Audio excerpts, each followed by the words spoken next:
Voilà, bonjour à toutes et tous et bienvenue pour ce webinaire aujourd'hui que nous organisons en collaboration avec le Parlement européen de Marseille. Muriel, je vous laisse la parole.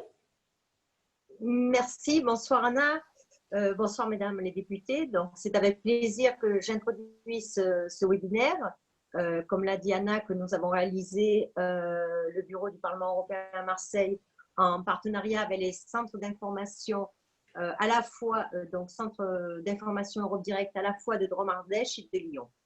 Donc pour ceux qui ne le sauraient pas, ces centres d'information Europe Direct sont des structures qui sont proches de chez vous pour vous informer sur l'Europe. Ils animent leur territoire et comptent parmi les partenaires privilégiés du Parlement européen. Donc, en ces temps de Covid-19, le Bureau du Parlement européen en France a proposé d'accompagner les centres d'information Europe Direct dans l'organisation de ces webinaires avec des députés européens pour répondre aux interrogations des citoyens sur l'action de l'Union européenne en cette période de crise. Alors, merci à vous deux centres de débuter cette série pour le Sud-Est, vu que nous avons dû reporter les webinaires de mai. Et juste avant, j'en profite pour annoncer aussi à ceux qui nous écoutent les 4 autres webinaires prévus en juin, par ordre chronologique. Donc, lundi prochain, 8 juin à 14h30, ce sera autour des relations avec les pays du pourtour méditerranéen, vus en particulier par des jeunes, avec les députés européens Chrysoula Sakharopoulou et François Alfonsi. Vendredi 12 juin à 17h, Madame Sylvie Guillaume parlera des libertés fondamentales en Europe, à la fois pour les citoyens et les migrants. Vendredi 19 juin à 18h, Sandro Gozzi et Younous Omarjee s'exprimeront sur l'espace Schengen et la coopération transfrontalière. Et le 30 juin, ce sera sur la réponse sociale de l'Europe face à la crise avec Sylvie Brunet et Mounir Satouri. Donc, Bon programme.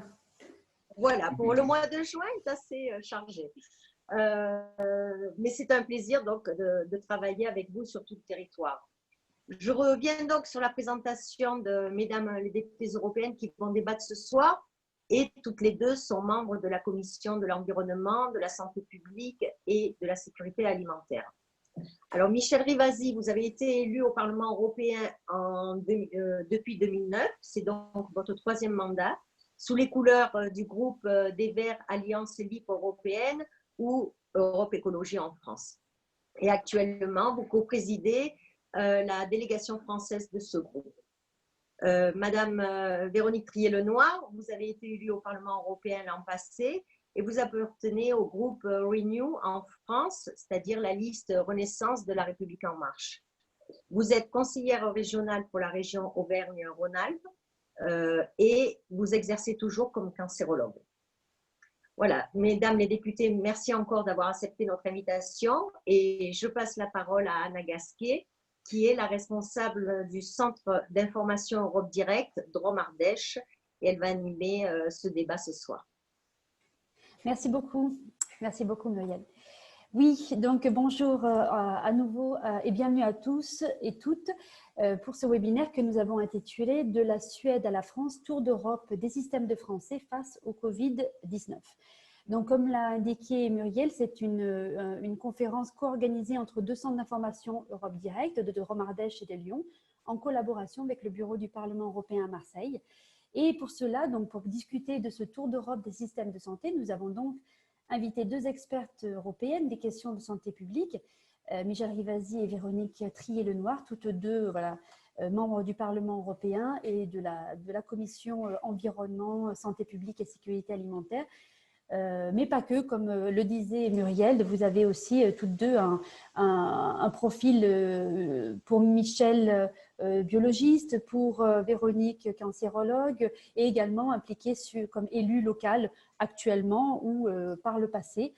Donc c'est votre expertise qu'on va solliciter aujourd'hui pour cette discussion.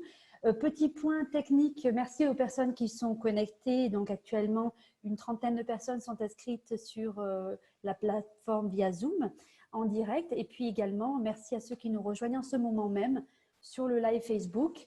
Donc, rappelez-vous que vous pouvez, malgré l'aspect, disons, virtuel de cette rencontre, vous pouvez participer activement en nous envoyant vos questions. Certains d'entre vous l'ont d'ailleurs déjà fait en amont par mail, mais vous pouvez le faire. Alors, sur Zoom, il y a un petit onglet « Conversation » en bas que vous pouvez activer, cliquez dessus et vous verrez une fenêtre qui s'ouvre et vous pourrez noter vos questions. Et sur le live Facebook, vous pourrez également noter vos questions. Donc, on les prendra au fur et à mesure de la discussion. Pour info aussi, ce webinaire est enregistré et la vidéo sera mise en ligne dès que possible sur les chaînes YouTube du Parlement européen en France et de nos centres d'information Europe Direct de Valence et de Lyon. Donc, ce séminaire va durer 1h30 et puis pour faciliter les échanges entre les participants, on a pensé le diviser en 3 parties. Et à la fin de chaque partie, nous prendrons des questions des spectateurs via Zoom et via le Facebook Live, comme j'ai dit.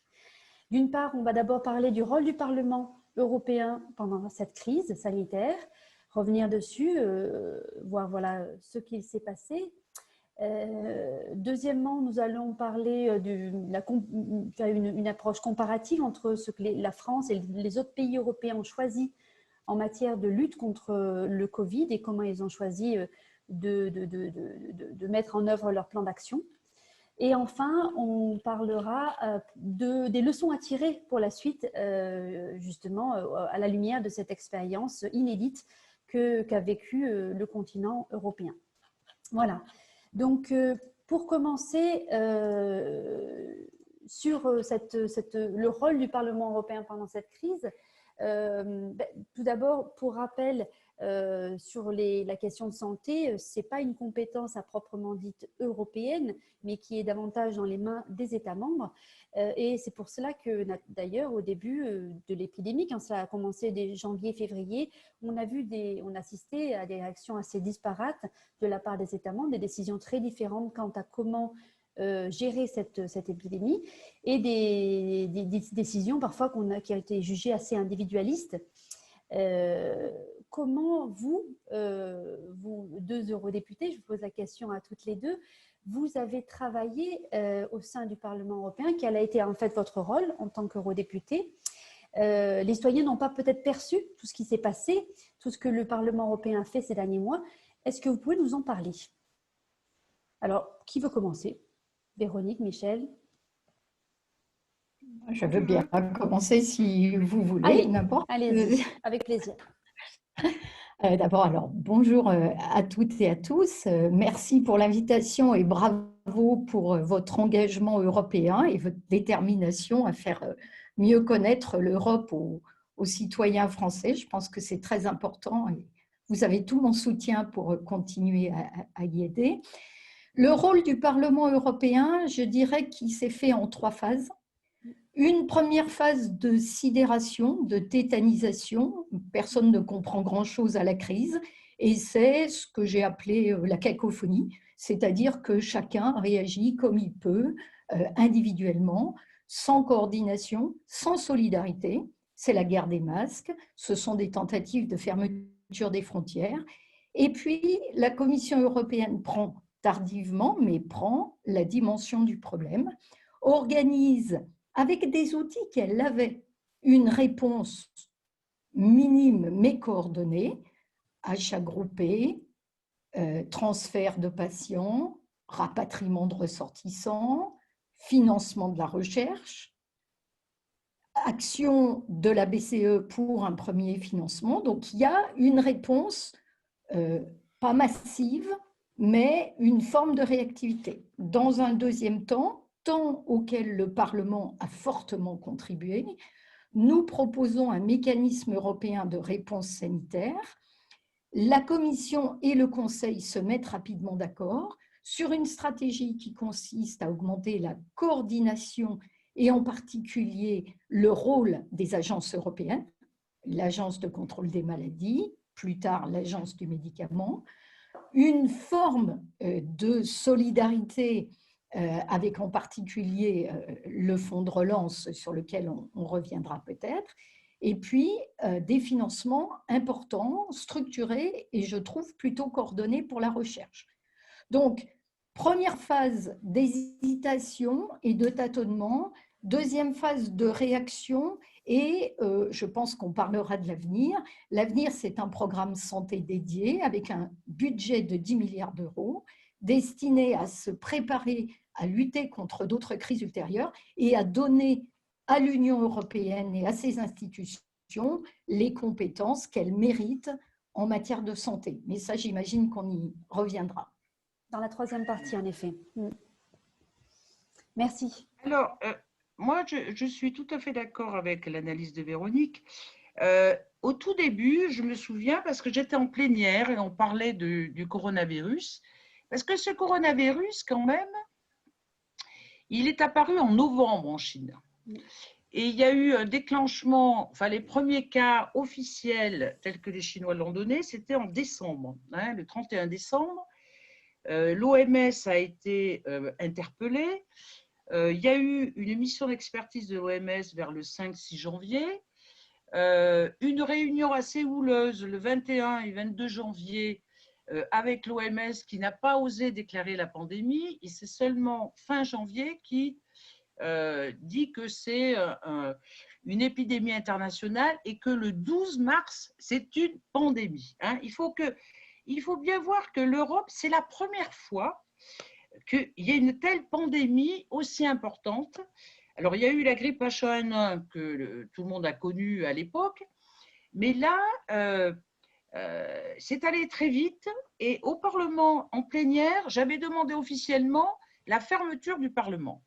Pourquoi? Parce que déjà, j'entendais qu'il y avait des Italiens qui avaient été contaminés et que, vu au tout début, la propagation du virus faisait que nous, on était, si vous voulez, les premières victimes en quelque sorte, parce qu'on prend les transports en commun, vous voyez, on est toujours avec des personnes autour de nous et il n'y avait pas de mesure de protection. Quand, vous voyez, on passait de l'autre côté, on allait en Chine, en Corée, etc., les gens, au moins, avaient des masques. Vous voyez, ils étaient habitués aux épidémies. Et nous, ce que tu disais, la sidération, c'est-à-dire qu'on n'avait pas cette culture d'une épidémie et on avait peu d'informations fiables. Bon, donc ça, pour moi, et l'Europe, elle a été aussi pris en porte-à-faux parce que, comme tu l'as indiqué, Anna, elle n'a pas de compétences sur la santé, sur les infrastructures sanitaires, mais quand même, elle a des compétences sur la coopération, sur le renforcement de certaines structures. Et il y a eu un décalage, même notre président de la Commission a envoyé une lettre aux Italiens en disant que l'Europe a eu du retard. Hein. Il y a eu du retard à l'allumage. Et après, très vite, il a fallu créer cet instrument qu'on appelle justement cet instrument de soutien d'urgence, Rescue d'ailleurs. Pourquoi? Parce que l'instrument d'urgence qu'on avait ne répondait qu'aux incendies, mais ne répondait pas, par exemple, à l'achat de matériel, que ce soit les masques, que ce soit les diagnostics, que ce soit par exemple les respirateurs, etc. Et là où on a été touché quand même en tant que député européen, c'est de voir qu'on avait laissé l'Italie toute seule, parce que l'Italie demandait de l'aide. Et nous, on n'avait d'une part pas les instruments, puisqu'on a commencé à voter vers le 17 mars, et le 19 mars, l'Europe faisait des appels d'offres. Donc, vous voyez que c'était tard. Alors que nous, on a été mis en confinement en France, par exemple, le 17 mars. Il y a d'autres pays qui ont été mis en confinement vers le 9 mars. Donc, vous voyez, ce manque de coordination, je trouve que ça a été terrible. Parce que moi qui suis très pro-européenne, de voir que l'Europe a mis du temps, parce que c'est vrai que les appels d'offres, il fallait que nous, les parlementaires, on donne mission à la Commission pour qu'il y ait de l'argent et qu'ils puissent faire ces appels d'offres. Mais qu'en même temps, j'ai regardé quand je préparais l'émission que dès le 12 mars, il y avait les premières fermetures de frontières. Vous voyez que ce soit la Slovaquie, la République tchèque, ça a été les premiers à bloquer les frontières. Puis après, ça a été le Danemark, la Pologne, la Lettonie, Chypre, et ensuite l'Allemagne, l'Espagne et la France. Donc, il y a eu vraiment, chaque État membre faisait comme il pouvait, et il n'y a pas eu de coordination suffisante au niveau de l'Union européenne. Et ça, il faut qu'on en tire des enseignements, parce que ça ne construit pas l'Europe, ça ne construit pas la solidarité, ça ne construit pas la coopération. Et pourtant, on a un instrument qui s'appelle le CDC, qui est une agence européenne sur les maladies infectieuses, qui aurait dû un peu prendre le pouvoir là-dessus. Mais ce que j'ai appris quand on a auditionné la directrice, c'est que les États membres ne voulaient pas. Donc, ça montre bien qu'en cas de crise, vous voyez, l'égoïsme national prend le dessus sur la construction européenne. Et nous, parlementaires, là, vous voyez, on dit c'est pas possible, on ne peut pas s'en sortir tout seul. Alors après, il y a eu l'achat, donc ce mécanisme de solidarité a joué, puisque maintenant on a du stockage, on a des masques, on a des diagnostics, etc. Et que après, il y a eu un deuxième acte en quelque sorte, c'est que chaque pays n'a pas eu la même façon de fonctionner. Il y en a certains qui ont fait un confinement strict, il y en a certains un confinement intelligent, comme on dit, beaucoup moins strict, et puis d'autres pas du tout. Donc ça, c'est un peu la deuxième partie, mais là aussi, il n'y a pas eu, vous voyez, de stratégie commune. La seule stratégie qu'on a eue qui a été assez commune, c'est du déconfinement, parce que là, le CDC avait donné des recommandations qui ont été assez bien suivies, que ce soit vous voyez, pour l'ouverture des écoles, etc. Et encore. Donc, première partie, on n'était pas prêt. Donc, chaque pays a fait comme il l'entendait avec leur conseil scientifique. Et puis, maintenant, on est en phase de déconfinement. Et là où l'Europe a mis beaucoup d'argent, j'espère que ça va servir pour la recherche, comme disait Véronique, parce qu'on a besoin de traitements, on a besoin de vaccins, mais en même temps, il faut qu'on construise cette solidarité pour que l'Europe, vous voyez, je trouve que ça a été important pour dire on a besoin d'une solidarité européenne pour qu'on ait des comportements adéquats. Parce que cette fermeture, on voit que maintenant avec le tourisme, hein, l'Italie a ouvert alors que la France n'a toujours pas ouvert, vous voyez que ça porte préjudice à la construction européenne. Tout à fait. Peut-être que justement, j'ai l'impression qu'on peut enchaîner directement sur cette partie, notre deuxième qu'on prévoyait sur le comparatif entre comment chacun des pays, vous l'avez déjà anticipé, Michel, comment les pays ont réagi en fait, d'un côté et de l'autre, selon la vitesse à laquelle l'épidémie progressait, selon les moyens qu'ils avaient déjà mis en œuvre, selon leur propre culture sanitaire, médicale. Marjolaine, tu peux nous faire un petit état des lieux justement sur comment les pays ont réagi dans ce cas-là?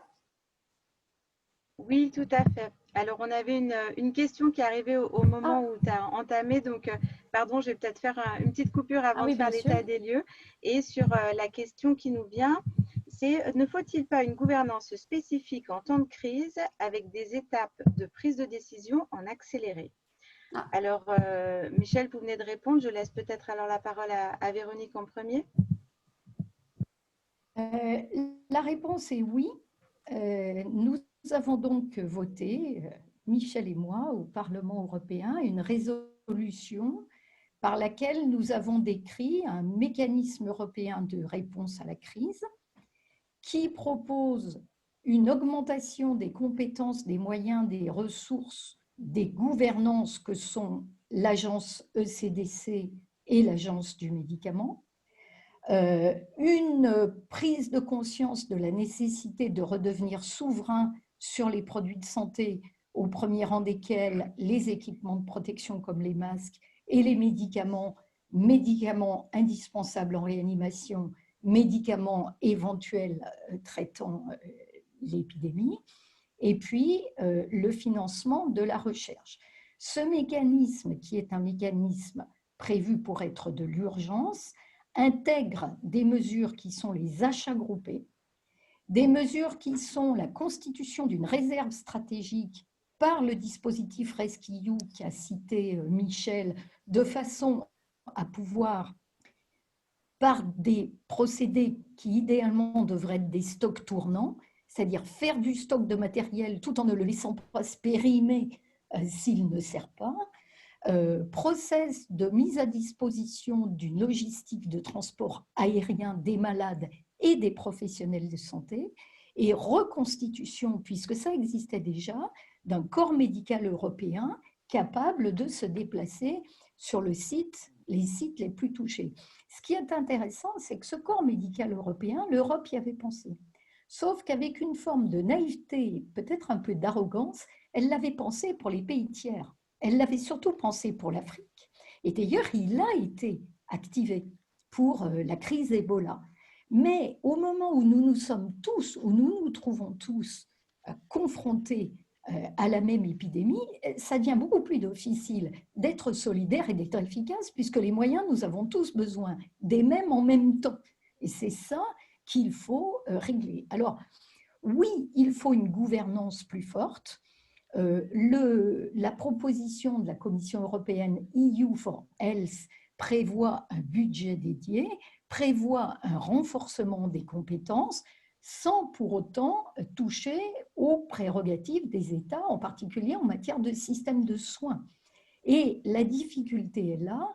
La proposition qui est faite par la Commission, c'est de niveler par le haut les systèmes de santé et les systèmes de soins, sans pour autant enlever les capacités qu'ont les États à les organiser. Donc là, il y a un curseur qui est assez difficile à placer. Le fait de mettre 10 milliards d'euros sur 7 ans, c'est une très belle initiative que je félicite, mais qui ne règle pas forcément complètement les problèmes de gouvernance. Et je partage assez l'opinion de la personne qui a posé la question. Oui, en période de crise, il faudrait pouvoir avoir un mécanisme qui soit suffisamment autonome pour être efficient et ne pas justement se heurter aux égoïsmes nationaux dont parlait Michel. Tout à fait. Très bien. Donc, tu veux bien enchaîner, Marjolaine, sur cet état des lieux, nous dire comment les différents pays ont réagi pendant cette crise des derniers mois? Tout à fait.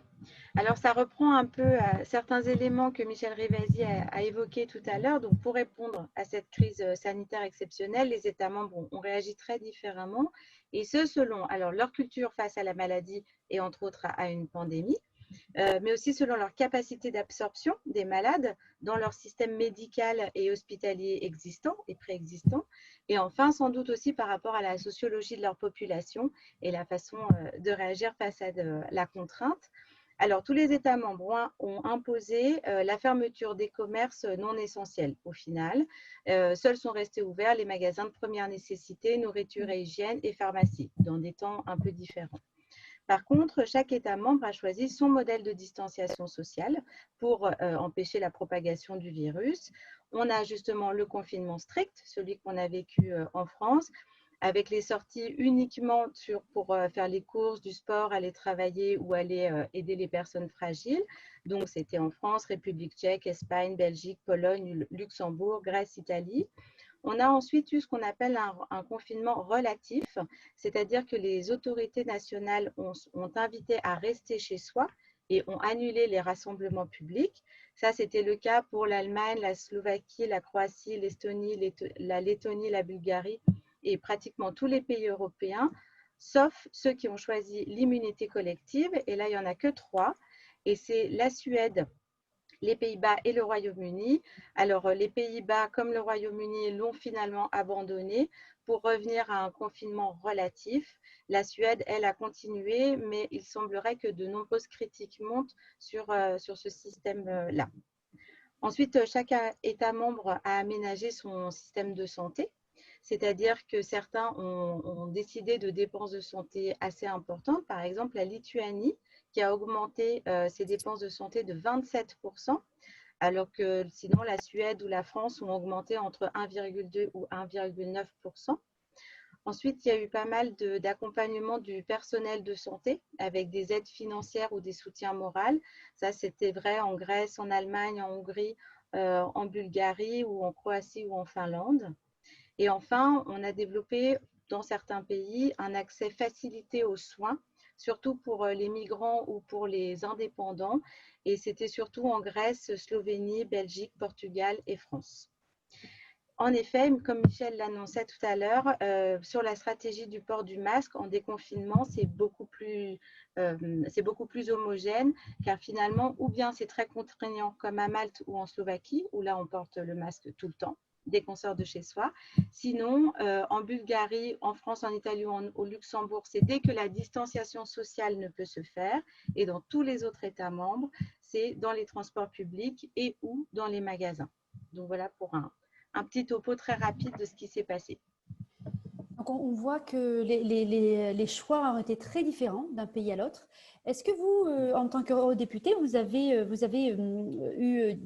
un retour sur comment les pays ont vécu cela, de quelle manière vous avez vu une efficacité d'une stratégie plutôt que d'une autre? D'après vous, quels sont vos retours là-dessus? Michel, je voudrais d'abord oui, remercier et féliciter Marjolaine pour la pertinence de son intervention. On voit bien qu'il y a eu des points communs. Le point commun, c'est que personne n'avait jamais vécu une pandémie avec un virus aussi inconnu. Point commun, la distanciation sociale et les mesures barrières, avec des variations de l'absence de confinement au confinement strict en passant par le confinement intelligent. Les pénuries d'équipements et de médicaments, ça je crois qu'à peu près tout le monde a partagé. La libre circulation des produits de santé et la fermeture de l'espace Schengen à l'extérieur, ça nous l'avons partagé. Et puis une chose qui est en train d'apparaître, et moi ça ne m'étonne pas tellement, c'est la remise en cause des politiques de santé et des experts qui les ont conseillés, quelles que soient les décisions qui ont été prises. C'est-à-dire qu'actuellement, vous avez en Angleterre Ferguson, l'Imperial College, qui a prôné depuis le début de la crise le confinement rapide, qui n'a pas été entendu par son gouvernement jusqu'à ce que la vague arrive et qu'il ne puisse plus faire autrement, et qui maintenant est remis en cause et se remet en cause par rapport au confinement.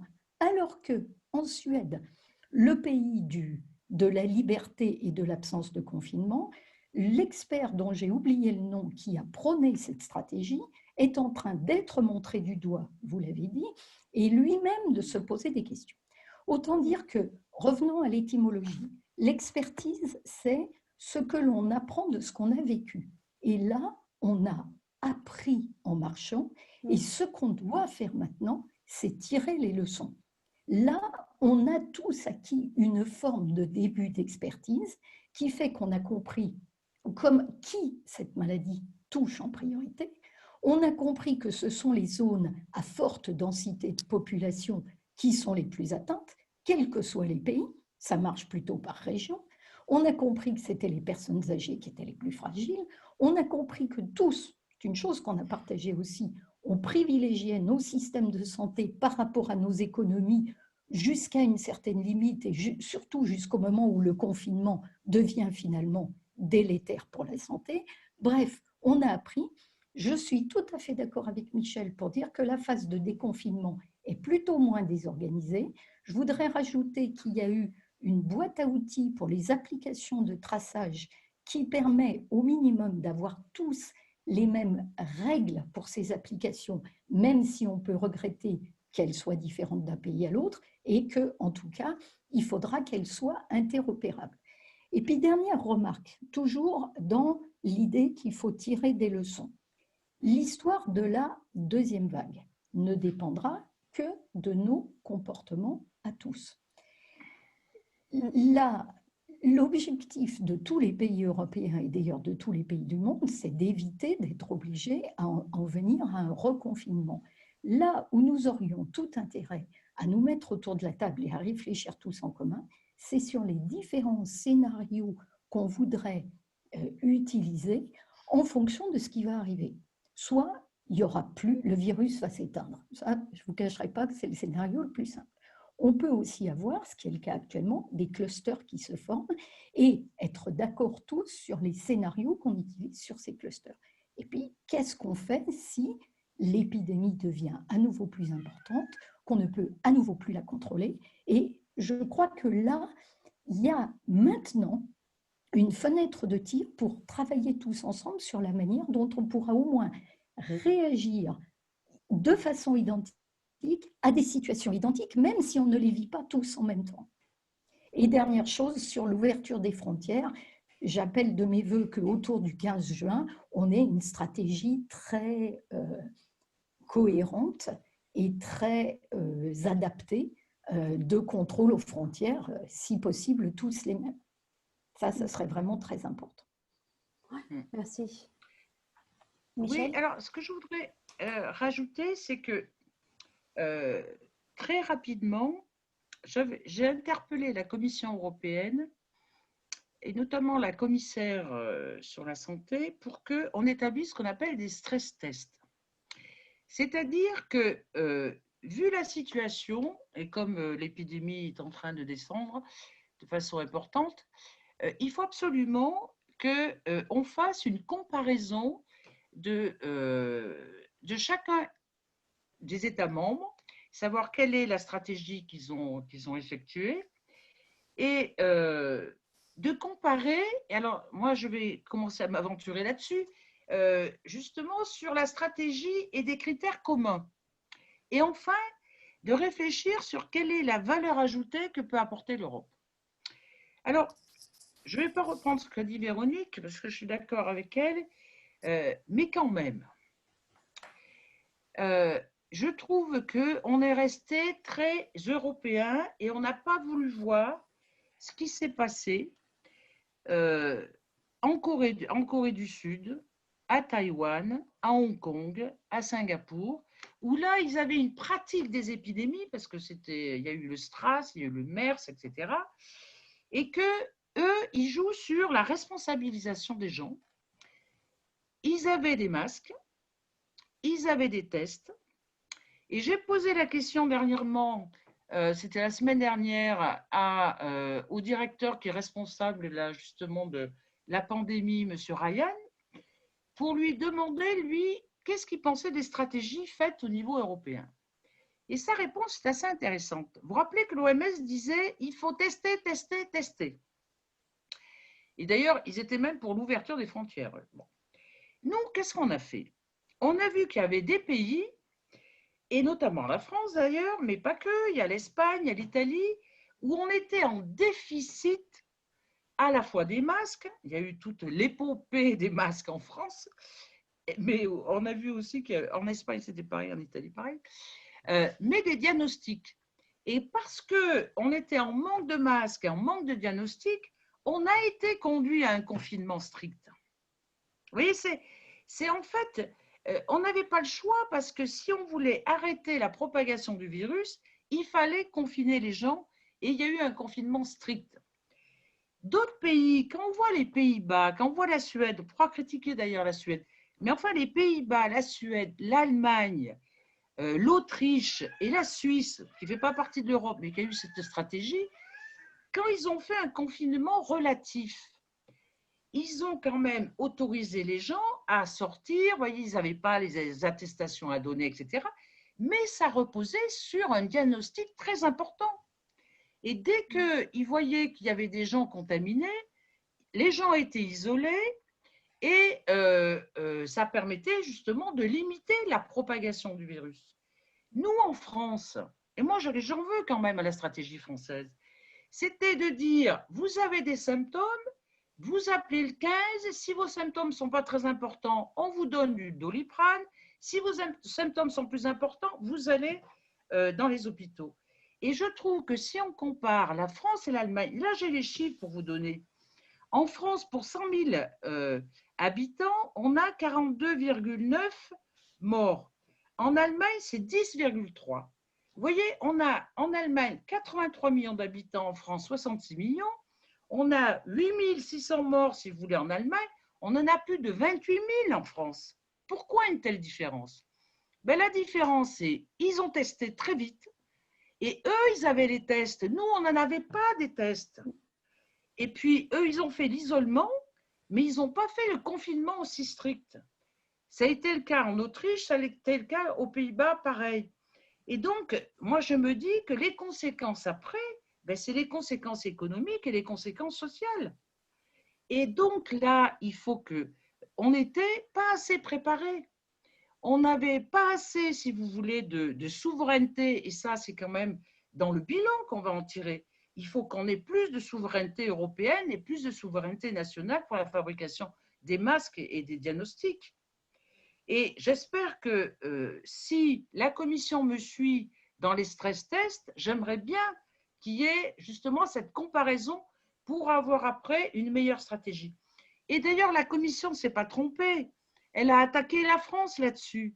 Elle a dit, en France, manque d'équipements de protection, manque de disponibilité de professionnels de santé, problème structurel latent par un manque d'investissement dans les infrastructures sanitaires.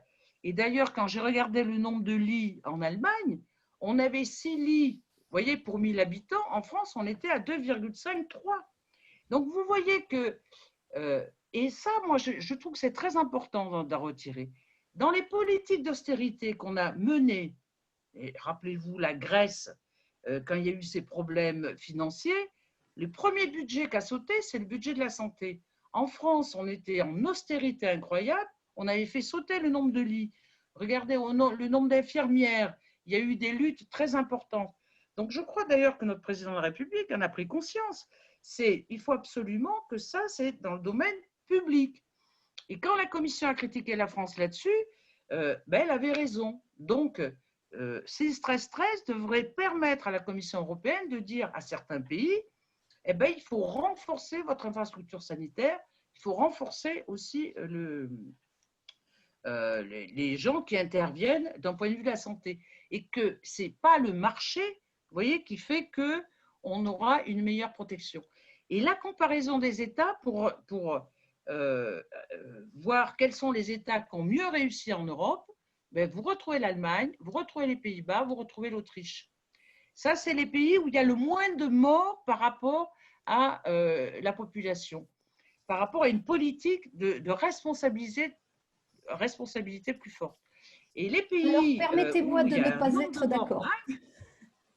Oui, mais c'est l'Espagne, c'est l'Italie, c'est la France, c'est la Belgique, hein, avec un petit mot quand même.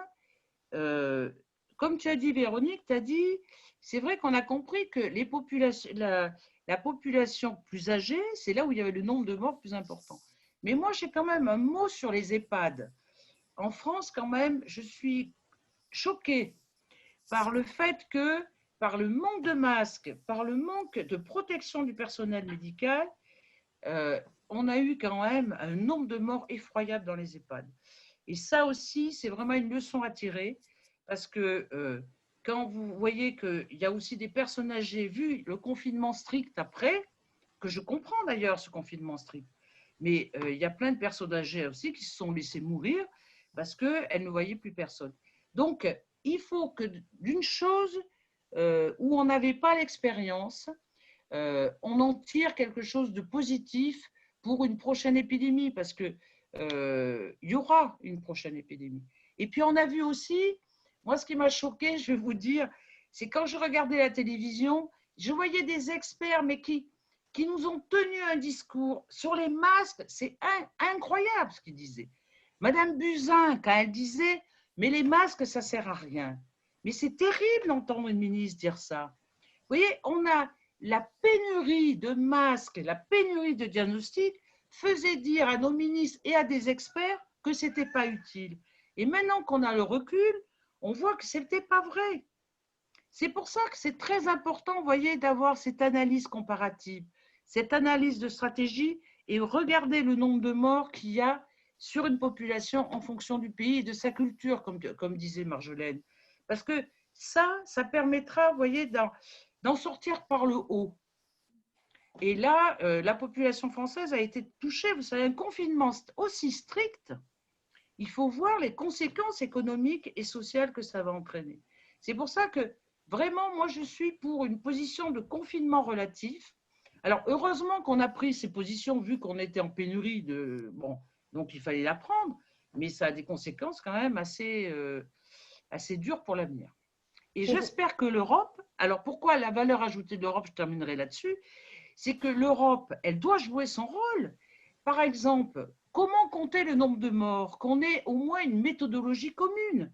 Alors que souvent, il y a des gens, enfin des pays qui comptaient le nombre de morts, on ne savait pas trop sur quels critères, qu'il y ait une harmonisation, qu'il y ait une solidarité. Ça, c'est très important. Et ça, c'est vraiment la valeur ajoutée de l'Union européenne qu'elle doit apporter.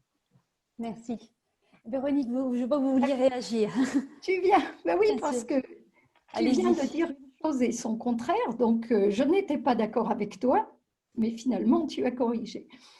Quand on donne des chiffres, il faut savoir de quoi on parle.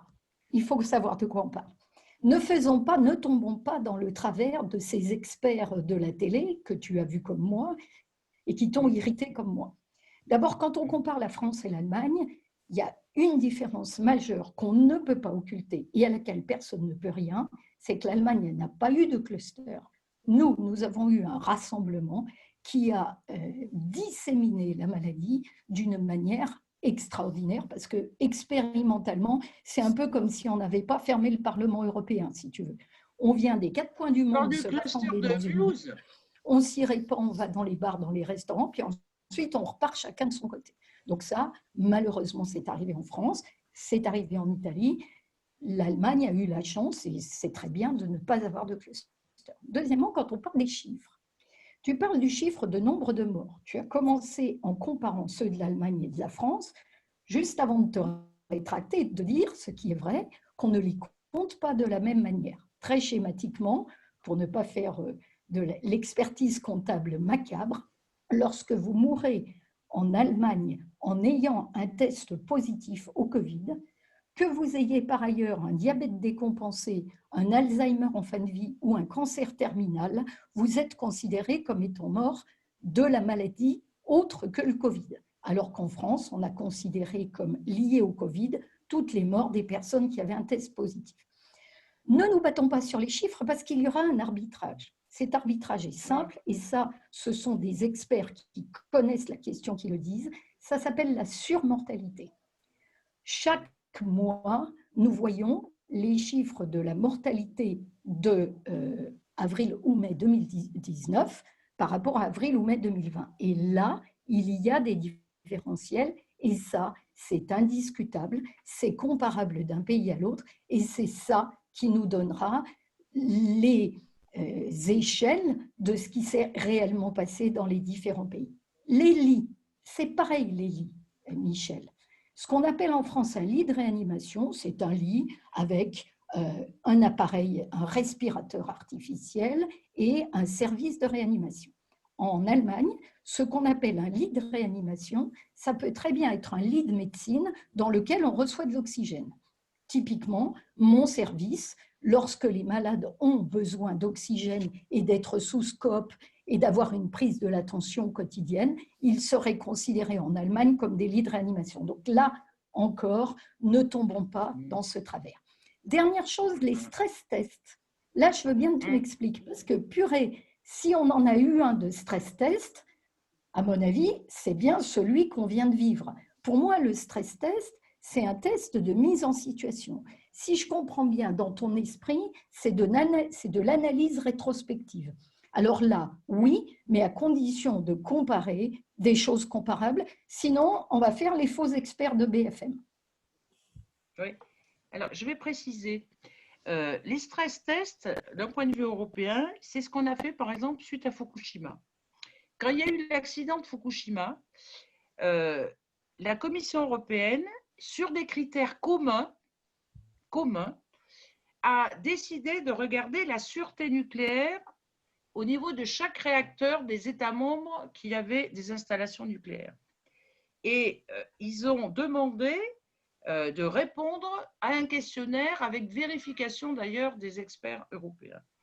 Et on a ainsi amélioré la sûreté nucléaire dans les réacteurs, si tu veux, européens, par rapport aux enseignements que nous avait apporté Fukushima. Mais c'est la même démarche, parce que le nucléaire, c'est aussi une compétence nationale. Donc, tu vois, on retrouve un peu les mêmes schémas. Santé, compétence nationale, mais en fonction d'une crise, on regarde qu'est-ce qui fonctionne et comment améliorer le fonctionnement. C'est comme ça, tu vois, c'est ça le stress test, c'est-à-dire essayer d'améliorer les structures, les infrastructures sanitaires dans chacun des pays et voir ce que l'Europe peut apporter d'un point de vue valeur ajoutée. Marjolaine, je crois que tu m'as indiqué que tu avais des réactions à ce qui venait d'être dit.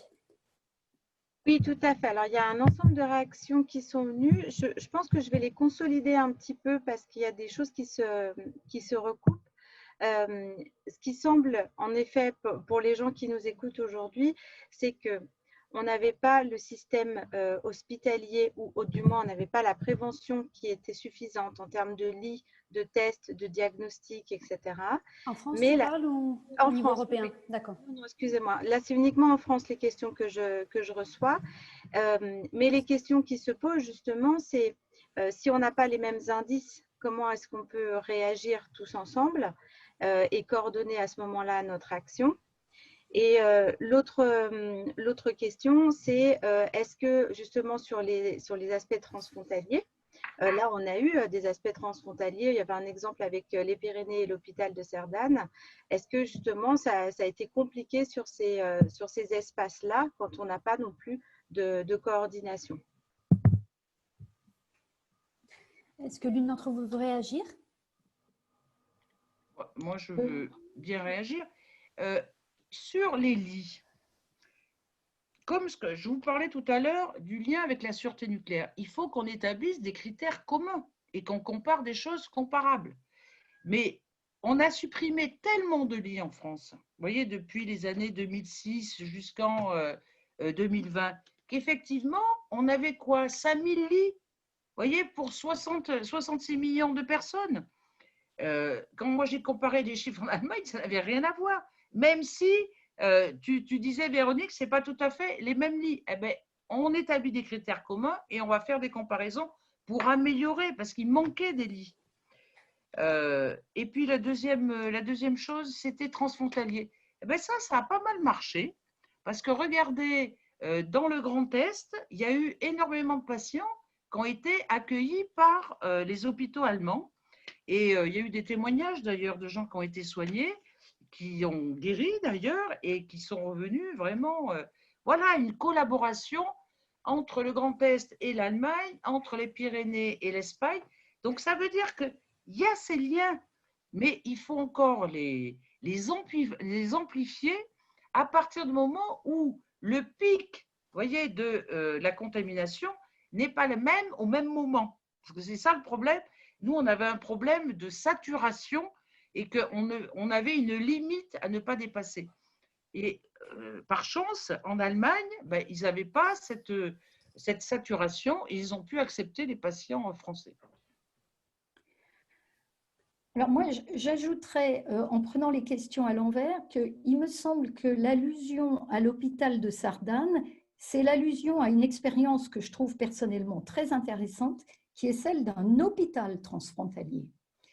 Et j'ai discuté récemment avec des journalistes espagnols et je me suis promis d'aller voir. Il y a également dans le pays de Gex, avec la Suisse, qui ne fait pas partie de l'Union européenne, mais qui est quand même en Europe, des expériences du même type. Et je pense qu'on ne progresse jamais autant entre pays que quand on partage un outil au-delà d'une frontière. Donc, je trouve cette piste très intéressante. Je crois globalement que Michel et moi sommes d'accord sur le fait qu'on ne pourra se comparer les uns aux autres. Et l'intérêt de se comparer les uns aux autres, c'est de prendre à chacun ce qu'il a de meilleur. Ce n'est pas de se bagarrer avec des chiffres, c'est de prendre à chacun ce qu'il a de meilleur. On ne pourra se comparer que s'il y a quelque part un endroit, et à mon avis, c'est le CDC, c'est l'Agence de contrôle et de prévention des traitements, qui établit des critères. J'aurais tendance à dire, à la limite, peu importe que le critère soit plus fin, plus sensible, moins sensible, du moment qu'il est le même et qu'on est sûr qu'on parle tous de la même chose, en termes de mort par Covid, en termes de lits, en termes de stock et de pénurie de médicaments. Ça sera très important d'être sûr qu'on parle de la même chose. Donc, dernier élément, il y a quelque chose de très vrai qui a été dit. La France et en général les pays du sud de l'Europe ne sont pas des pays de la prévention.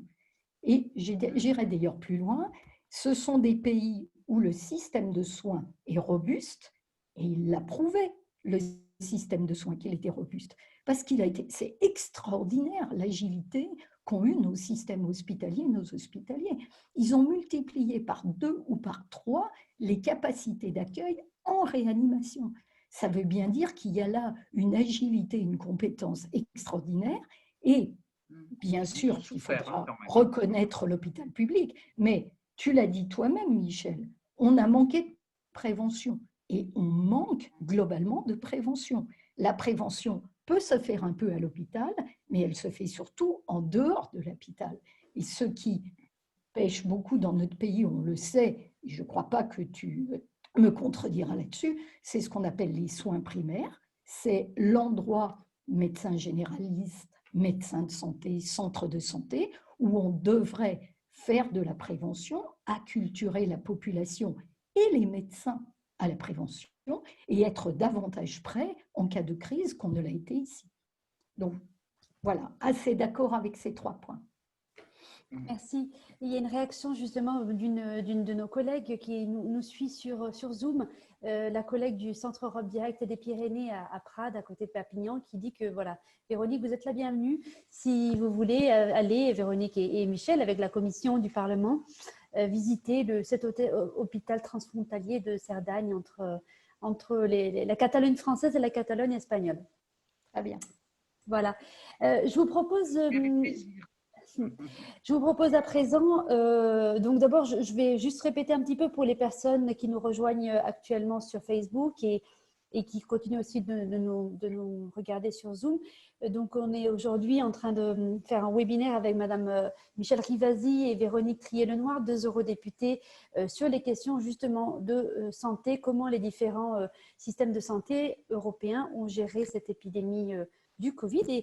Et je vous propose maintenant d'attaquer notre 3e partie concernant, voilà, on a quand même déjà pas mal attaqué aussi, hein, en parler, les leçons à tirer pour la suite de cela.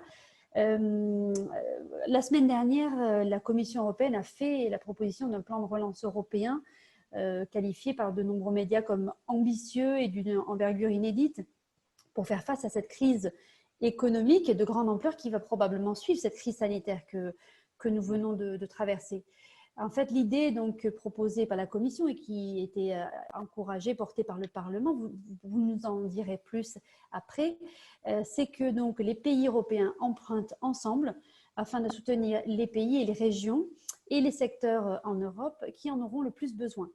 Donc, il s'agit d'un emprunt massif de 750 milliards d'euros sur 4 ans, soit environ 5% du PIB européen, qui sera remboursé à partir de 2028 sur 30 ans, donc qui permettra comme ça aux pays européens de le faire dans la durée.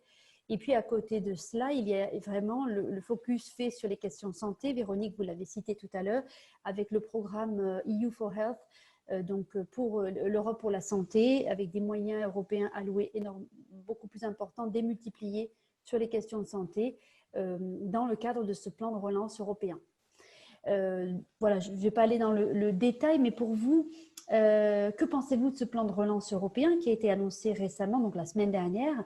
C'est tout nouveau. Est-ce que ce sera suffisant? Est-ce que les axes proposés sont pertinents?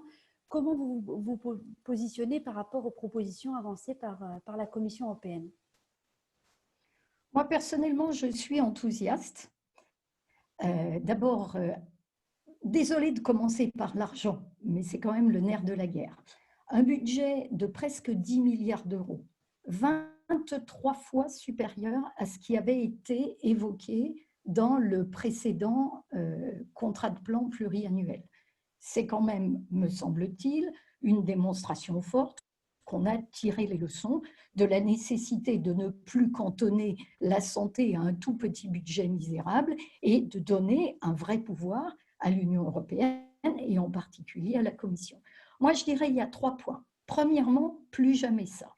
Il y a dans ce programme un projet, on l'a déjà beaucoup évoqué, de se préparer à pouvoir répondre à une autre crise sanitaire, voire même à la vague suivante du Covid, de manière coordonnée, de manière organisée, de manière solidaire, en ayant des médicaments, des stocks, des médecins, des transferts de patients possibles. Je n'y reviens pas parce qu'on en a déjà beaucoup parlé. Deuxièmement, retrouver la souveraineté, l'indépendance européenne en matière de produits de santé, indépendance par rapport à la production considérablement et excessivement délocalisés en dehors de l'Union européenne. J'ajoute régulièrement également indépendance vis-à-vis de l'industrie du médicament, qui est un partenaire incontournable pour le médicament, mais avec lequel nous devrons savoir négocier les valeurs ajoutées et jusqu'au prix des médicaments. C'est un sujet qui me tient à cœur. Souveraineté également vis-à-vis des GAFAM et de la protection des données médicales qui sont un bien précieux. Et puis le troisième volet, c'est ce que j'intitulerais le nivellement par le haut des systèmes de santé. C'est-à-dire qu'il va falloir, tout en restant dans les traités, c'est-à-dire tout en conservant aux États leurs prérogatives, il faut franchir la transformation numérique. C'est indispensable. Nous avons du retard, mais nous avons fait beaucoup de progrès pendant cette crise.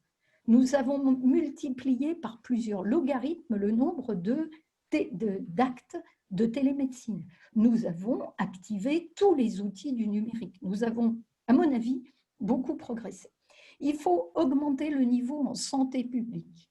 Les pays européens du Nord sont armés, les pays européens du Sud doivent augmenter leur capacité de prévention. C'est le cas pour la malbouffe, c'est le cas pour la lutte contre le tabagisme, c'est le cas pour l'hésitation vaccinale. Je sais que c'est un sujet sensible avec Michel, mais je le dis, la prévention, c'est vacciner toutes les personnes qui en ont besoin. Il faudra également que nous menions des actions spécifiques, c'est en particulier le cas du plan de lutte contre le cancer, qui est à mon avis un beau modèle de ce qu'on peut faire à l'échelle européenne pour mieux faire de la prévention, mieux traiter les cas rares, mieux faire de la recherche à un haut niveau.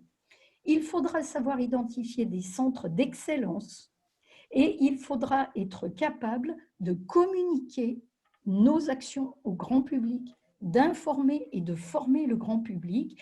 Les citoyens européens, ce n'est pas trop le cas en France, mais beaucoup de citoyens européens sont très infantilisés par rapport aux problèmes de santé publique. Il ne faudra pas oublier le social. Vous l'avez dit tout à l'heure, la lutte contre les inégalités de santé d'un pays à l'autre et à l'intérieur d'un même pays, ça doit être le rôle des fonds structurels européens qui jusqu'ici, vous le savez, en France, sont utilisés comme une espèce de saupoudrage, souvent à visée de carte électorale, alors qu'ils devraient être de vrais outils d'une politique d'équité à la santé. Et puis, bien sûr, il y a un défi qui est européen et qui est mondial, c'est celui de la recherche. Personnellement, j'adhère très fortement à la vision qui est partagée par la Commission européenne et par un certain nombre de grands pays européens. Cette recherche doit être par tous et pour tous, pour que si on trouve le vaccin, on soit capable de le produire et le distribuer à tous ceux qui en ont besoin, c'est-à-dire beaucoup, beaucoup de monde. Donc, vous voyez, 10 milliards d'euros, c'est beaucoup, mais vu tout ce qu'il y a à faire, finalement, est-ce que ça va être suffisant? Merci. Michel? Oui, alors, bon, moi je suis d'accord sur un certain nombre de points, mais je voudrais insister sur certaines choses. Prévention. Vous savez que les écologistes, nous, on est très sensibles à la prévention. Là, je trouve que vraiment, que ce soit prévention, santé environnementale, on le voit sur le plan cancer. Vous voyez, avant de soigner les symptômes, j'aimerais bien qu'on ne tombe pas malade. Et ça, c'est notre boulot de parlementaire parce que c'est vraiment là une compétence européenne, que ce soit sur les pesticides, les perturbateurs endocriniens, etc.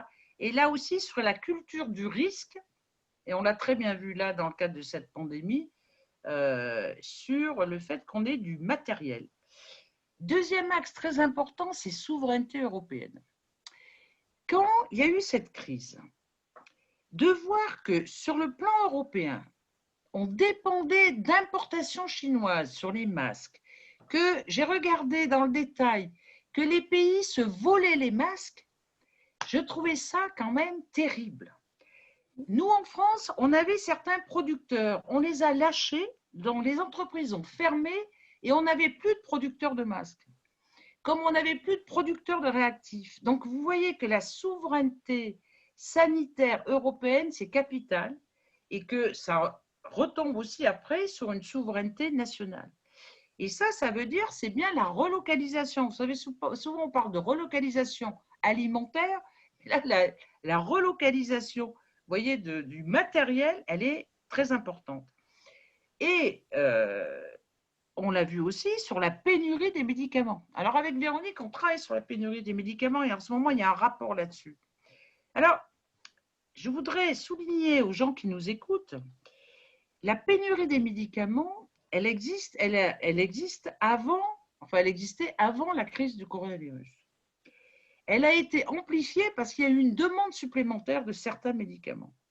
Mais elle est sous-jacente. Et dans le rapport que l'on fait, on demande à ce qu'il y ait un network, c'est-à-dire un réseau de producteurs européens, dont des producteurs bien sûr nationaux, pour fabriquer, vous voyez, de la matière active qui venait la plupart du temps, alors on parle de 80%, soit de l'Inde, soit de la Chine. Et ça, c'est très important parce qu'on ne pourra pas répondre à une autre pandémie, vous voyez, si on est en pénurie de médicaments. Et alors là-dessus, Véronique, je t'interpelle parce que à l'Assemblée nationale française, il a été demandé à ce qu'il y ait un établissement public, vous voyez, pour fabriquer les matières actives. Et ton parti a voté contre. Alors que sur le plan européen, moi j'ai vu, c'est une proposition des conservateurs et tout le monde est d'accord avec, vous voyez, de faire un établissement public pour fabriquer des matières actives que l'industrie pharmaceutique ne veut pas faire parce que ça ne coûte pas assez cher. Parce que souvent, c'est, vous voyez, des médicaments qui sont sans brevet. C'est des vieux médicaments, mais qui sont d'une utilité essentielle par rapport à une pandémie ou par rapport au cancer, par rapport à d'autres choses. Donc ça, pour moi, ça m'a appris ça, ce bilan. Et alors, le plan de relance, tu parles de 10 milliards, mais le plan de relance, il y a une proposition de 750 milliards, alors ça c'est pour répondre à la crise économique, mais ça va intervenir aussi dans les infrastructures sanitaires. Donc pour nous, c'est très bien. Le fait que maintenant on va mutualiser la dette, ça c'est très nouveau.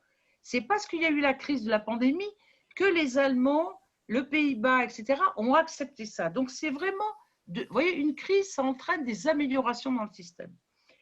Tout le problème maintenant, c'est d'avoir un budget propre à l'Europe. Et vous voyez qu'on va rembourser, parce qu'il y a une partie de dons et il y a une partie de prêts, et on va rembourser ça si on augmente les recettes de l'Union européenne.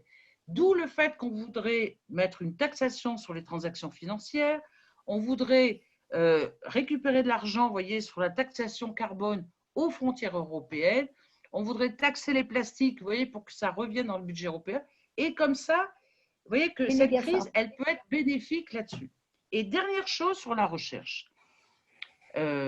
Contrairement à ce que pensent les gens, parce que les rumeurs, ça circule et les fake news aussi, si on trouve un vaccin sur le coronavirus, très bien.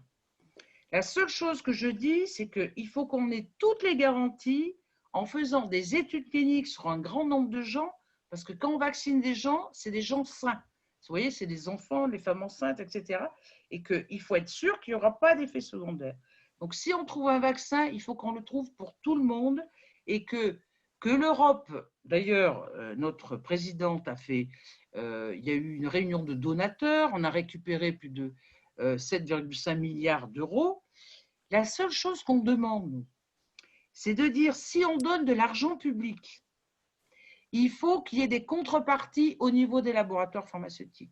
Il est anormal qu'on donne de l'argent public et qu'ensuite les laboratoires pharmaceutiques ont un brevet et ils s'enrichissent sur, vous voyez, que ce soit les vaccins qu'ils vont produire ou les médicaments qu'ils vont produire. Pour nous, il y a des contreparties. Et c'est pour ça qu'il y a deux choses importantes. C'est que d'une part, on voudrait faire sauter la propriété intellectuelle à partir du moment où on donne de l'argent public. Vous voyez, c'est une conditionnalité. Et qu'on utilise la licence obligatoire, moi ça je le demande depuis des années, et maintenant il y a même des conservateurs au Parlement européen qui sont d'accord, en disant s'il y a une urgence sanitaire, eh bien on peut confier à d'autres laboratoires le fait de fabriquer ces molécules pour pouvoir les donner à tout le monde. Parce que là il va y avoir un enjeu, si on trouve un vaccin, qu'il soit américain, qu'il soit chinois, qu'il soit européen, eh bien, il faut que tout le monde puisse avoir accès à ce vaccin. Et pour ça, il faut qu'il y ait, vous voyez, il ne faut plus qu'il y ait ce brevet. Et ça, c'est de l'intérêt général. Voilà. La notion de bien commun, je trouve que c'est très important. Donc, ça nous a fait avancer cette crise. Vous voyez, d'un point de vue financier, ça nous a fait avancer et ça nous a fait rendre plus humbles. Parce que vous voyez, quand il y a une pandémie comme ça qui est mondiale, eh bien, c'est soit l'effondrement s'il n'y a pas l'aide publique et notamment l'argent public.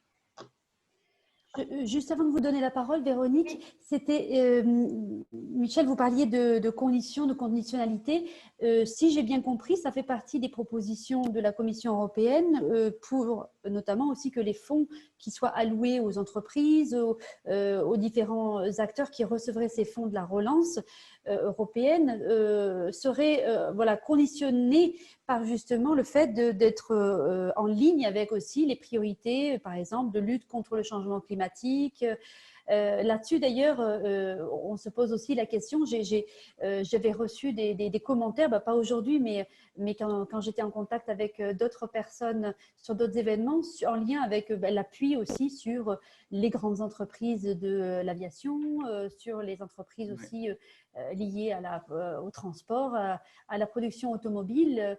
Voilà, il y a des soutiens qui ont été donnés à ces entreprises-là, pour une raison économique, mais le lien après, comment gère-t-on, c'est un petit peu la complexité entre les objectifs de neutralité carbone, les objectifs de transition écologique et puis le soutien à l'emploi, le soutien à la relance économique. C'est très complexe, on comprend que c'est complexe et comment vous voyez que ça va éventuellement être affronté, ces questions-là. Je ne sais pas si, Véronique, je vous ai un peu coupé la parole, vous vouliez réagir sur autre chose. Vous avez bien fait de préciser. Je ne veux pas rentrer dans des détails techniques pour l'excellente raison que j'en serais pas capable.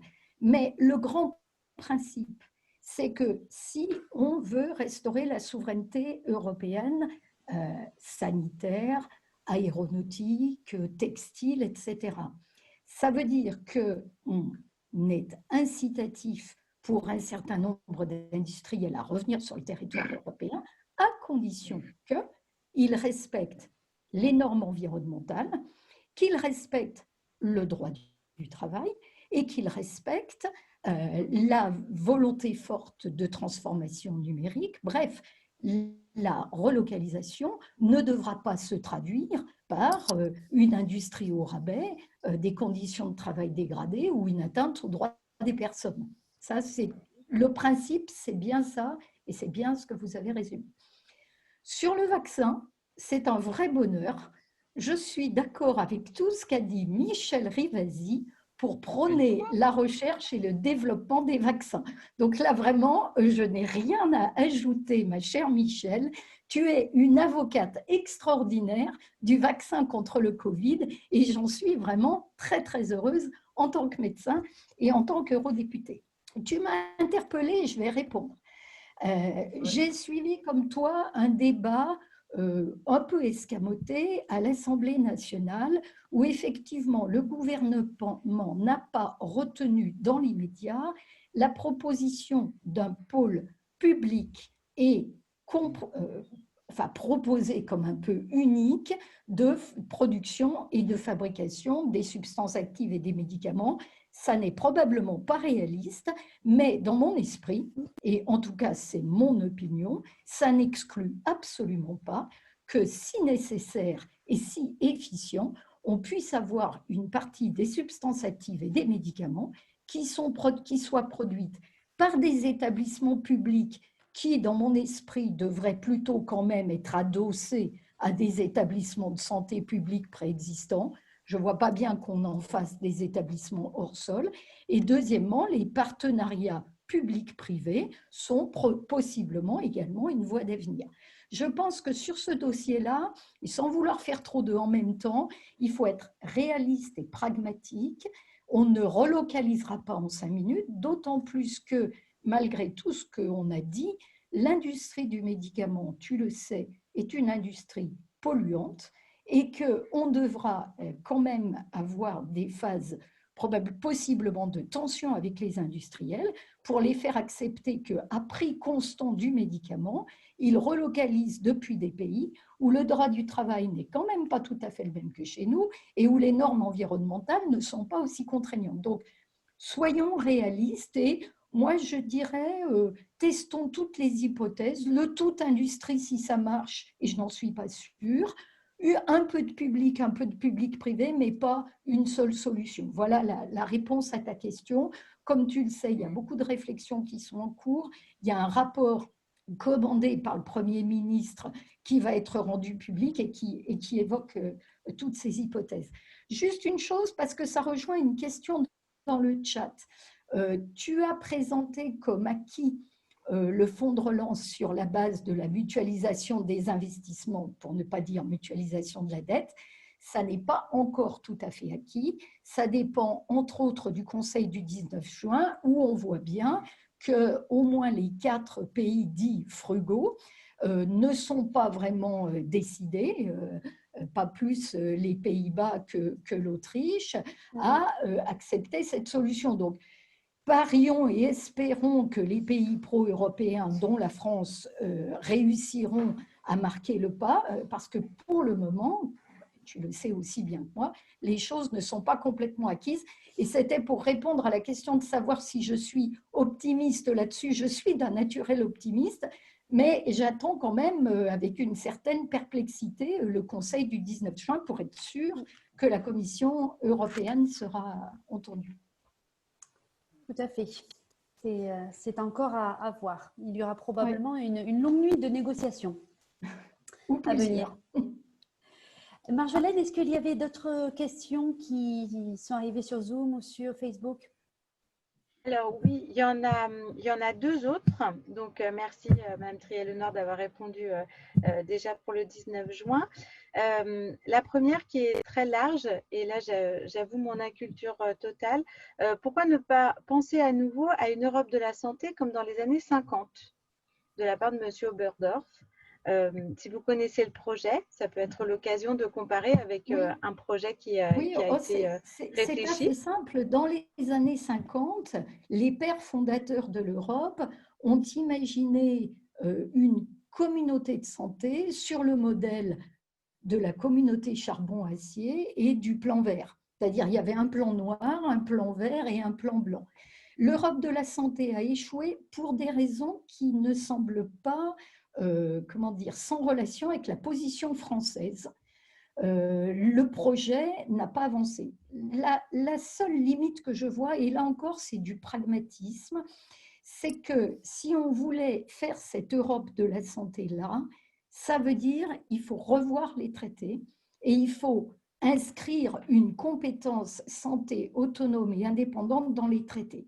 Actuellement, on a l'article 168 qui demande que l'accès à la santé soit donné à tous et de manière équitable. Je pense qu'on serait mieux inspiré de s'appuyer sur cet article, de renforcer les compétences des agences sanitaires européennes, comme on l'a dit tout à l'heure, le CDC, l'agence du médicament, il y a aussi une agence de santé au travail, il y a une agence de la sécurité sanitaire, il y a une agence produits chimiques. Toutes ces organisations pourraient ne plus être cantonnées au rôle de faire des recommandations et d'attendre de voir ce qui se passe, mais d'être capables d'établir des critères pour vérifier l'implémentation, le bon suivi et l'intérêt de ces recommandations. Donc, je crois qu'on peut faire sans une Europe de la santé qui bouscule les traités. Maintenant, peut-être qu'on sera un jour amené à aller plus loin si on se rendait compte que ça n'est encore pas suffisant. Mais je trouve que la question d'Henri est très bonne. Oui, moi j'ai juste quelque chose à ajouter sur les médicaments. Parce que les médicaments, c'est quand même maintenant la compétence européenne. Parce que l'Agence européenne des médicaments, elle donne l'autorisation de mise sur le marché. Et quand vous avez cette autorisation, vous pouvez vendre sur l'ensemble de l'Europe. Le tout, c'est qu'encore une fois là, chaque État veut garder la main sur le prix des médicaments. Et là, l'Europe, franchement, elle pourrait avancer, mais si les États membres lui donnent cette compétence. Parce que quand même, quand on voit en France que c'est le CEPS, un comité économique des produits de la santé, qui établit le prix des médicaments, et que pour eux, c'est une espèce de chantage entre l'emploi sur des industries pharmaceutiques dans notre territoire et la valeur ajoutée, si vous voulez, sanitaire du médicament, vous voyez que le prix, il peut varier d'un pays à l'autre de façon incroyable. Si on veut véritablement avoir une Europe de la santé, il faut que le prix soit harmonisé suivant le PIB quand même des États, mais que ça soit, vous voyez, vraiment européen. Et là, à l'heure actuelle, ben, c'est encore un peu cet égoïsme des États qui veulent garder cette compétence-là. Et puis, moi, je suis d'accord pour que ces agences, elles prennent plus de pouvoir. Pourquoi on parle toujours du CDC américain, vous voyez, qui fait une analyse des risques et des situations sanitaires dans les États, dont l'Afrique et tout, et jamais de l'ECDC, qui est une agence européenne par rapport à l'analyse des maladies infectieuses. Vous voyez, là, il faut que l'Europe soit beaucoup plus présente et que ces recommandations, elles soient plus contraignantes, parce que le CDC a fait des recommandations, mais ils se font engueuler par les États si ça, vous voyez, c'est pas conforme à la stratégie de chaque État. Donc, vous voyez qu'il faut encore prendre plus de pouvoir sur cette santé pour faire sauter certains verrous. Alors, on essaie d'en faire sauter sur le plan financier. Si on arrive à la mutualisation des dettes, ce serait vraiment une avancée et j'espère qu'on va y arriver parce que si on ne réussit pas là, vous voyez, la construction européenne va avoir quand même du plomb dans l'aile parce que les gens ont senti que l'Europe, elle n'était pas, vous voyez, présente au tout début. Alors, elle s'est rattrapée depuis, et puis les parlementaires ont joué leur rôle, mais là, il y a un enjeu. La construction européenne, il faut qu'elle soit beaucoup plus forte avec une solidarité et que ce ne soit pas que le business, quoi. Merci. Je suis complètement d'accord. Un petit point peut-être, j'imagine que tu pourras être d'accord avec moi. Il y a un moyen, à mon avis, d'arriver à cette possibilité de négocier de façon communautaire les prix, c'est de se mettre d'accord sur l'évaluation de la valeur ajoutée du médicament. Parce qu'en fait, les prix du médicament sont fixés dans tous les pays en fonction de négociations bilatérales qui font intervenir des éléments divers et variés, mais le principal, c'est qu'est-ce que ce médicament apporte à ceux qui sont déjà sur le marché. Or, si on se mettait d'accord là-dessus, il me semble qu'on serait mieux armé pour se mettre d'accord sur leur prix. Or, il y a actuellement une directive qui est un petit peu en déshérence pour cause de réticence des États membres. C'est une directive justement sur l'évaluation commune, Health Technology Assessment, l'évaluation commune des médicaments. Il me semble qu'on est toutes les deux rapporteurs sur ce sujet. J'ai l'impression que les choses pourraient avancer et je pense que ce serait un très bon moyen d'arriver à ce que tu appelles de tes voeux, et je partage complètement, c'est-à-dire la fixation ou l'harmonisation des prix. C'est une question d'équité des chances pour les citoyens européens. Mais aussi, je rajouterais, là je pense qu'on ne sera pas tout à fait d'accord, le rapport de force avec les laboratoires pharmaceutiques. Parce que j'ai souvenir du Sovaldi, vous voyez, qui est un médicament pour soigner l'hépatite C, fait par Gilead, qui est ce laboratoire américain, et c'est le laboratoire qui a imposé le prix. Et si le pays n'acceptait pas ce prix, eh ben, ce pays-là n'avait pas le médicament. Et il y en a une arme redoutable qu'ont les États membres, que n'a pas la Commission européenne. C'est la licence obligatoire. Si on estime qu'on a trop d'hépatite C et que c'est un problème de sécurité sanitaire, on peut utiliser, et l'Organisation mondiale du commerce le permet, cette licence obligatoire qui fait sauter le brevet et permet aux laboratoires des pays de fabriquer la molécule. Eh bien ça, on ne l'a jamais utilisé en France. Ils l'ont utilisé, je crois, une fois en Allemagne, mais on pourrait l'utiliser. On n'a pas assez de rapport de force par rapport au poids des laboratoires pharmaceutiques.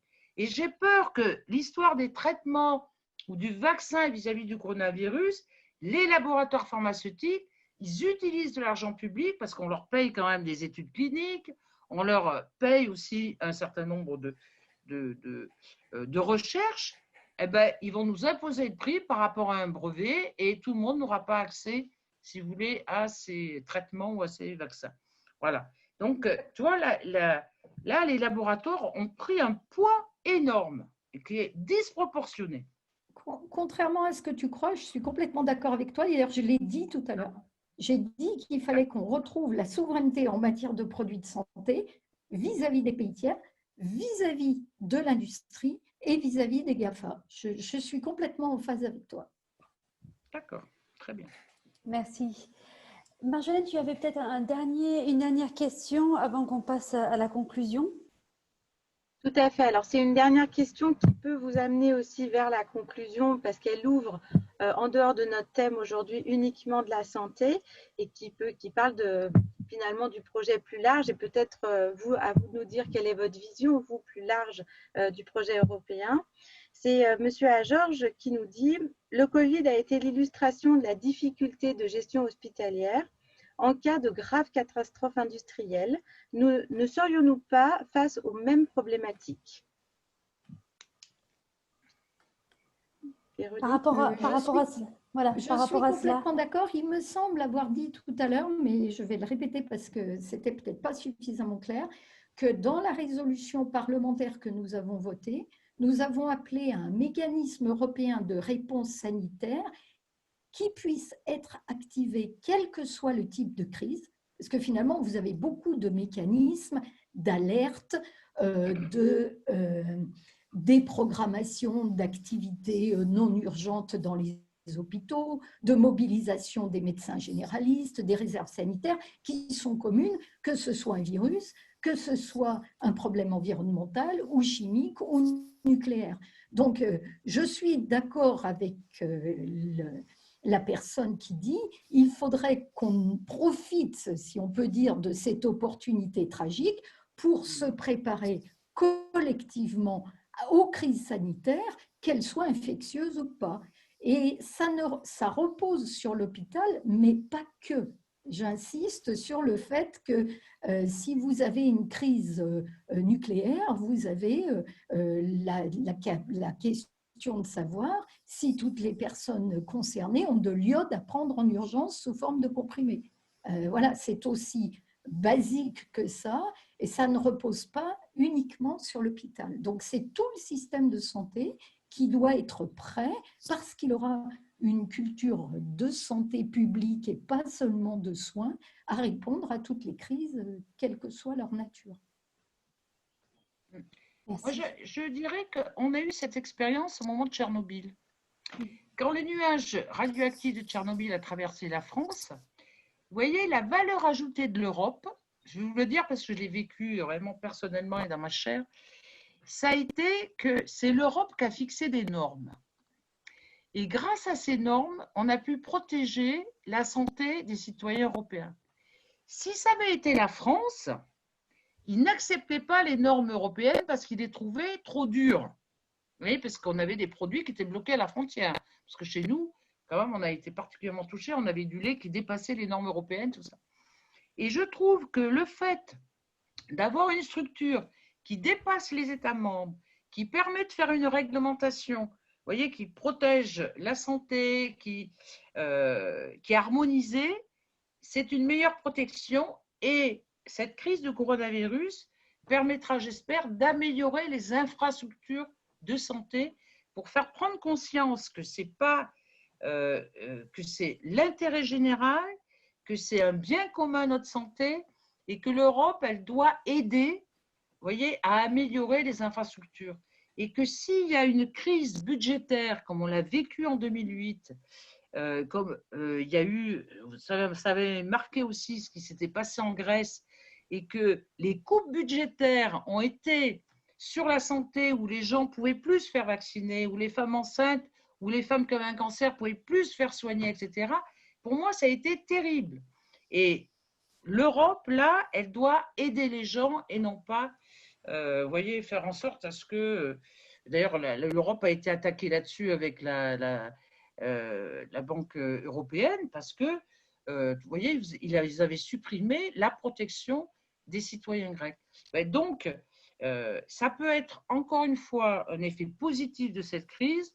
On renforce les infrastructures, on renforce le personnel qui a joué un rôle énorme et par la réglementation, on protège davantage parce qu'elle est harmonisée. Merci. Donc, merci pour votre vision de l'Europe de la santé. C'est une bonne conclusion de notre âge. Je voyais un dernier message sur le Zoom. Est-ce que… Ah, c'est Annette Dumas. Bonjour Annette Dumas. Alors, peut-être juste avant qu'on conclue, voir justement, merci de nous avoir donné une vision de la situation européenne vis-à-vis du Covid. Mise en perspective les arguments à ceux qui disent que la France n'a pas bien géré la crise. Des activités des institutions européennes, il faut communiquer car les citoyens ne se rendent pas compte. Il est certain que cette situation doit nous permettre d'aborder les prochaines crises sanitaires en étant armés et en mettant à plat certaines situations, accès aux matières premières, stock, dépendance et ainsi de suite. Merci beaucoup pour votre remarque. Eh bien, merci à vous, merci Anna, merci Marjolaine, merci Muriel. Merci à vous. Et merci Véronique. Merci Michel et merci à toutes et à tous. C'est toujours très enrichissant, ça nous fait tous progresser et c'est toujours un plaisir de débattre avec Michel et puis de rencontrer des vrais pro-européens convaincus comme nous deux. Merci beaucoup, merci à toutes les deux pour votre participation et votre contribution pour mieux comprendre les enjeux de santé en Europe. Merci aux participants pour vos questions. Nous transmettrons aux deux députées européennes les questions que nous n'avons pas eu le temps de poser en direct éventuellement. Merci à l'équipe du bureau du Parlement européen à Marseille pour tout le soutien technique et organisationnel. Merci à nos équipes des centres Europe Direct, Romardèche et Lyon pour le super travail de préparation. Et merci aux collègues du réseau français Europe Direct et des Maisons de l'Europe pour leur participation et puis leur aide pour la diffusion de cette initiative. Et on vous donne rendez-vous la semaine prochaine, même heure, 17h, le 12 mai, avec nos deux centres d'information, 12 juin, pardon, nos deux centres d'information Europe Direct. Et là, ce sera en présence de Sylvie Guillaume, également eurodéputée, de Estelle Poitvin de la représentation de la Commission européenne en France et de Monsieur Ploquin, qui est, tu le diras Marjolaine, le directeur général de l'association Forum Réfugiés. Voilà, on parlera des libertés individuelles et des migrations, justement, de quelle manière tout cela a été aussi impacté par cette crise. Voilà, donc rendez-vous la semaine prochaine, le 12 juin à 17h. Merci beaucoup et bonne fin de journée. À bientôt. Merci à vous. Merci, au revoir. Au revoir. Au revoir.